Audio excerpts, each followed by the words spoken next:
What's going on? King Dennis here. Today is July 29, 2017. As things kind of start to warm up here in Southern California, the tomatoes are starting to die down due to the spider mites, and so it's one of the biggest struggles here in Southern California. You can see here I've got some squashes going on and some unknown peppers, but um, it got kind of out of hand, and so there ended up being like different varieties of melons. And I thought this was going to be a kabocha squash, but it wasn't, because I sliced it up and it was white inside still, and still very green, so it didn't do too well. We look on this side. This is the Gynora procumbens. It definitely needs some amendments.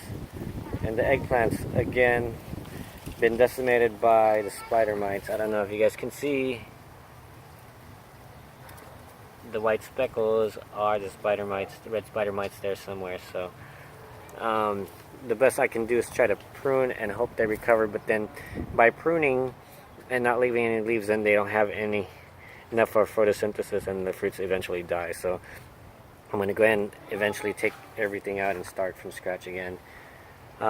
This is the ice cream bean. Very strange foliage going on here, and so maybe in 3 or 4 years, goji berry. Let's try to see if it does better on this side. The biggest surprise for me this year are the sunchokes.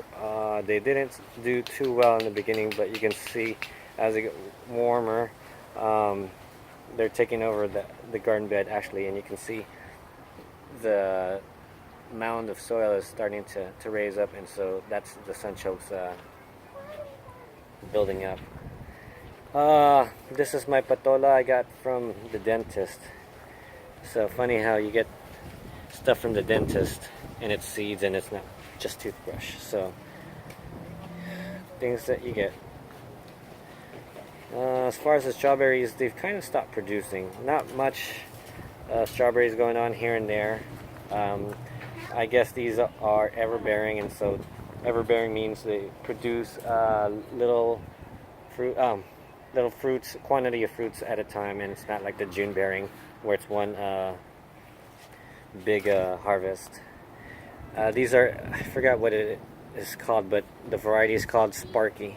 So, and initially had flowers like this, and I trimmed them down and produced more beautiful flowers. And then this is going to be the prized possession right here. This is the purple Kamita. This is specifically for my wife. You can see nice green foliage here, and then brown leaves on the bottom, golden brown. So it's a tropical fruit, and so hopefully some point in 4 or 5 years it will fruit and produce fruit for us. This is pomegranate I got from Gloria. This chocolate mint is doing a lot better than the other mint in the other container, and unfortunately I'm not even using much of it, so that's why it's nice and bushy. Zucchinis have not produced for me all year. The other two plants died, and this is the only one, so we'll see what happens.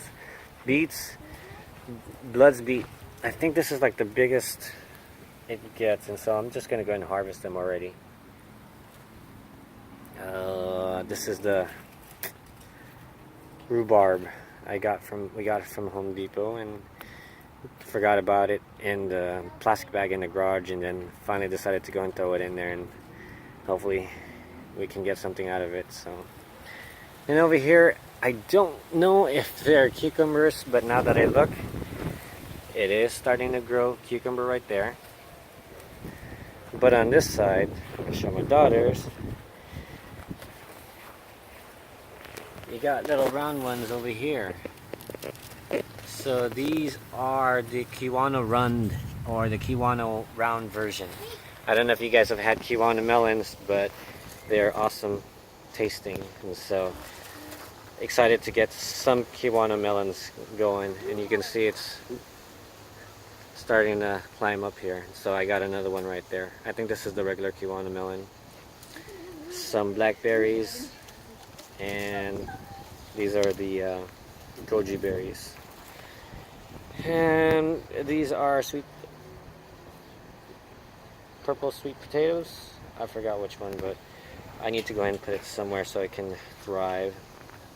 These are Duhat seedlings, another tropical fruit. Her auntie has a fruit in Long Beach and gave us some fruits, and I threw them in the pot, and here they go. Maybe hopefully in the next 5 years. And then over here are some dragon fruit cuttings we just recently got from her relatives in San Diego. And last but not least, this is the girls' sunflowers. So, oh, actually, not last. Lemon verbena. We got it like maybe about 1.5 feet tall. It's really doing well here. Right beside some peppers, and more peppers over here. And then this is a cherimoya that we acquired from San Diego. And if you look closely, there's actually a couple papaya seedlings that I will go ahead and at some point transfer out on its own. Some round bitter melons, and that's their herb garden that's been infested with hornworms, and so I pulled it out, and hopefully they can recover. And these are the girls. Okay, thanks for watching.